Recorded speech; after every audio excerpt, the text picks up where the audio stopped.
Good morning. कशा आहात सर्वजण? तर आज सकाळी आम्ही उठले, फ्रेश वगैरे झाले. तर हे बघा माझी बहीण ती सकाळी उठून मोबाईल बघते बिकॉज तिला जायचं होतं कॉलेजमध्ये ॲडमिशन घ्यायला. आणि बघा आमची मग झाडावर चढून वरून चावायचा प्रयत्न करते. आणि मम्मीने मला बोर चालू करायला सांगितलं, तर त्यामुळे मी खाली चालले होते. आमचं शेततळं.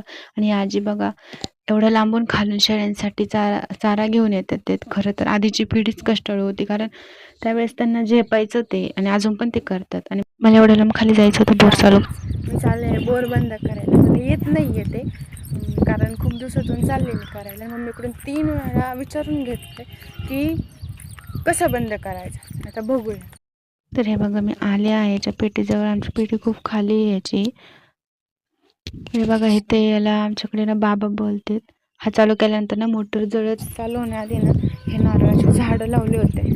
ते बघा किती सुंदर आणि हिरवे हिरवे झालेत पावसाने. 4 लावले होते. इथे 2 आहेत आणि इकडे 2 आहेत.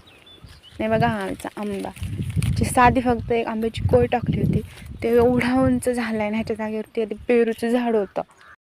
हे बघा गाईज, हा ना कढीपत्ता आहे. हा केसांसाठी खूप उपयोगी, खूप म्हणजे खूप. आणि आपल्याकडे भाज्यांमध्ये पण टाकतात. ह्याचं झाड पहा किती मोठं झालं आहे. ह्याचं ना तेल करून लावायचं, केसांसाठी खूप उपयोगी. हे केस दाट होतात आणि गळत नाहीत आणि केस डॅन्ड्रफ पण होत नाही. बघा आमच्याकडे ना पाऊस चालू व्हायच्या आधी ना झेंडूचे झाडे लावतात. म्हणजे रोप आहेत ना नर्सरीतून आणतात आणि असे लावून देतात. पाऊस चालू झाला ना त्याला छोट्या छोट्या कळ्या येतात. हे बघा इतकी छोटी कळी आहे मस्त. आता थोड्या दिवसांनी ना याला फुलं येतील, अजून थोडे मोठे झाल्यावरती. पण आम्ही ना या कळ्या तोडून टाकतो, कारण याचं झाड मोठं व्हावं म्हणून. कारण याचं झाड आत्ताच जर याला फुलं आली ना तर हे झाड मोठं होणार नाही, एवढंच राहणार. आणि याच्या बाजूने ना गवारीचे झाडे लावले आहेत. कोणाकोणाला गवारी आवडते कमेंटमध्ये सांगा. त्यानंतर मम्मीने पाणी भरत होती. आम्ही दोघं दुपारी असं निवांत बसलो होतो, पाऊस येत होता म्हणून. आणि हे बघा हे सगळे खाली क्रिकेट खेळत आहेत. खरं तर ह्याच बालपणीच्या आठवणी असतात, त्या एन्जॉय करतायत. So thank you. लाईक करा, शेअर करा.